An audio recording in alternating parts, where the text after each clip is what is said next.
Good morning, students. Hope you all are fine. So, in the last class, we have discussed about the 7 axioms given by Euclid. Now, let us discuss the postulates. Just like axioms, postulates are also mathematical statements that have been accepted to be true without proof. These statements will not have contrary examples and hence they are accepted without a proof. इनके कोई और examples हम नहीं ले सकते हैं, तो इनको हम ऐसे ही एक्सेप्ट करते हैं without a proof. However, note that postulates are specific to geometry. Postulates जो हैं ज्योमेट्री से ही रिलेटेड होती है.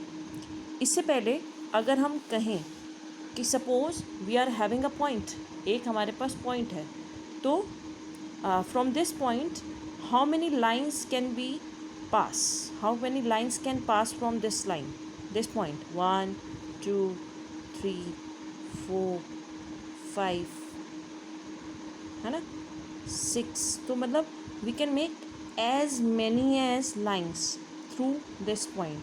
So it conclude that from a point infinite many from a point infinite lines can be drawn. From a point we can draw as many as lines we can. ठीक है, तो infinite lines को हम एक point से draw कर सकते हैं, एक पॉइंट पे ड्रॉ कर सकते हैं. Now let us start the postulates given by Euclid. The first postulate is a straight line may be drawn from one point two any other point. अगर हम एक पॉइंट से दूसरे पॉइंट पे लाइन बनाएंगे तो ये कह रहे हैं कि there can be only one straight line. अगर हम मान लीजिए 2 पॉइंट लेते हैं तो स्ट्रेट लाइन तो एक ही बनेगी. But if we have to draw curve lines, तो कर्व लाइंस तो हम जितनी मर्जी बना सकते हैं फ्रॉम 2 गिवन points. तो curve line can be infinite but straight line can only be one. So there is only one straight line that can pass through from one point to any other point. So इसके explanation हम देंगे कि Euclid believe that when two distinct points are given, 2 points given हैं, तो there is always a straight line that would pass through both of them. तो इसको हम इस तरीके से दिखा सकते हैं. सपोज़ एक पॉइंट ये है, एक पॉइंट ये है, तो इससे भी इनफाइनाइट, इस पॉइंट पे भी infinite line can pass and इस पॉइंट पे भी infinite lines can pass. But if we join these 2 points and make a straight line, तो only one line can pass. Now there can be infinite number of lines passing through point A. Suppose this is point A and this is point B separately. However, there is only one and only one line, one and only one line that can pass through both these points. So this explanation you have to give. Now postulate 2. Postulate 2 क्या कहती है? A terminated line can be produced indefinitely. तो जैसे हमारे पास एक line है, ठीक है, इसके एंड पॉइंट्स हैं ए और बी, तो इसको हम दोनों साइड एक्सटेंड कर सकते हैं indefinitely. So these axioms and postulates are accepted without proof. तो क्योंकि इनका कोई प्रूफ ही नहीं है, because we know it. So इसकी सिर्फ हम एक्सप्लेनेशन लिख देंगे और we can show the figures. So according to Euclid, a terminated line means a part of a line that states that this part of a line can be extended on either side to form a line. ठीक है, तो जो एक terminated line होगी उसको तो हम क्या बोलते हैं? Line segment, because it has fixed end points. So a terminated line is referred to as line segment. Terminated line को हम क्या बोलते हैं? लाइन सेगमेंट बोलते हैं. So A B is a line segment, so it can be extended to form a line. Line हम इसको दोनों साइड इनडेफिनेटली इसको हम एक्सटेंड कर सकते हैं from both the sides. Now postulate 3. See the postulate 3. A circle can be drawn with any centre and any radius. अब हम एक पेपर है, एक प्लेन है, तो हम कंपास का पॉइंटेड एंड कहीं भी रखकर सर्कल बना सकते हैं और किसी भी डिस्टेंस, किसी भी रेडियस का बना सकते हैं. So these postulates are never proved. So we can only give the explanation कि according to Euclid, if there is a line segment AB, अगर एक line segment है AB,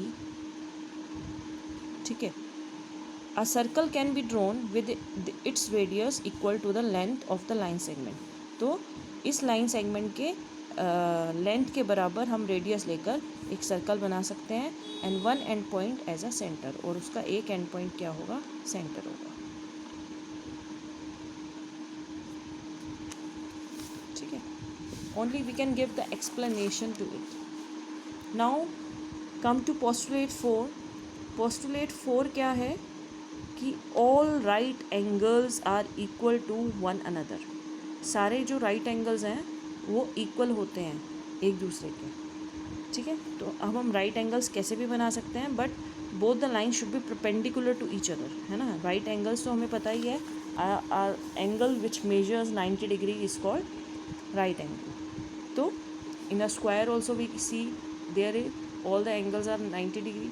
in rectangles also we see all the angles are 90 degree. तो इसकी explanation हम क्या देंगे कि Euclid believe that all the right angles irrespective of the measure of the length of their arms will always be congruent. तो इनकी arms चाहे छोटी हो, चाहे बड़ी हो, चाहे कैसी भी हो, but the angle is right angle, the measure of the angle is right angle. So तो एंगल्स जो होंगे हमारे कॉन्ग्रुएंट ही होंगे, चाहे उनकी आर्म्स कितनी भी बड़ी और छोटी हो. सो जैसे अब ये हमने राइट एंगल बनाया है, एक ये बनाया है, ये बनाया है, so all the right angles are congruent to each other.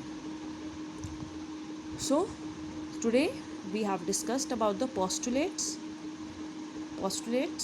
तो फर्स्ट पोस्टुलेट क्या है इसकी, can anybody tell? First postulate क्या है? First postulate is a straight line may be drawn from one point to any other point. कि एक straight line हम एक पॉइंट से दूसरे पॉइंट तक बना सकते हैं. Second postulate is a terminated line can be produce indefinitely. और एक टर्मिनेटेड लाइन जिसके एंड पॉइंट्स हों उसको हम दोनों साइड इनडेफिनेटली प्रोड्यूस कर सकते हैं. Third postulate is a circle can be drawn with any centre and any radius. Circle को हम किसी भी सेंटर की कोई भी सेंटर लेकर और कोई भी रेडियस लेकर बना सकते हैं. Fourth postulate is all right angles are equal to one another. जितने भी राइट एंगल्स होते हैं सब एक दूसरे के इक्वल होते हैं, कॉन्ग्रुएंट होते हैं.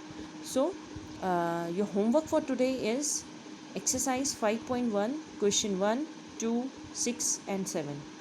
तो ये आप क्वेश्चंस करेंगे अपनी नोटबुक में, and we will discuss the questions tomorrow in the class. So question 1 जो है that is the true and false. So इसमें आपको true and false लिखना है. अगर statement false है you have to give the reason also. So there are 5 parts. Then question 2 है give a definition for each of the following terms. Her term की आपको definition देनी है as we have already studied in our last classes. So आपको हर एक की definition लिखनी है. Parallel lines आपको पता ही है what are parallel lines? The lines which are equidistant from one another and which never meets at any point. ठीक है, तो ऐसे आप हर एक की definition लिखेंगे. आगे क्या कह रहे हैं वो, are there other terms that need to be defined first?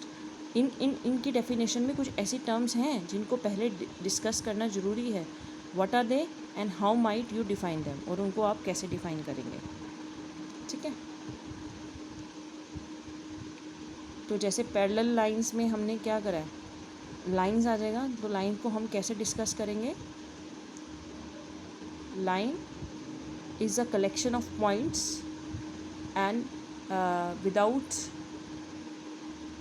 Any measure, ठीक है, इसका कोई मेजरमेंट नहीं हो सकता है, इसको हम we can extend it indefinitely on both sides, ठीक है। तो हमें ऐसे और टर्म्स जो इसमें यूज़ हो रही होगी उसको भी डिफाइन करना होगा। So you have to do this. After that your next question is question number 6 करेंगे। इसमें AC BD के इक्वल है, तो हमें प्रूफ करना है कि AB equals to CD। Have a look carefully, look carefully the question and you can solve it. Then question number 7, why is axiom 5 in the list of Euclid's axioms considered a universal truth? इसको universal truth क्यों माना गया, ठीक है। So that's all for today. Thank you and have a nice day.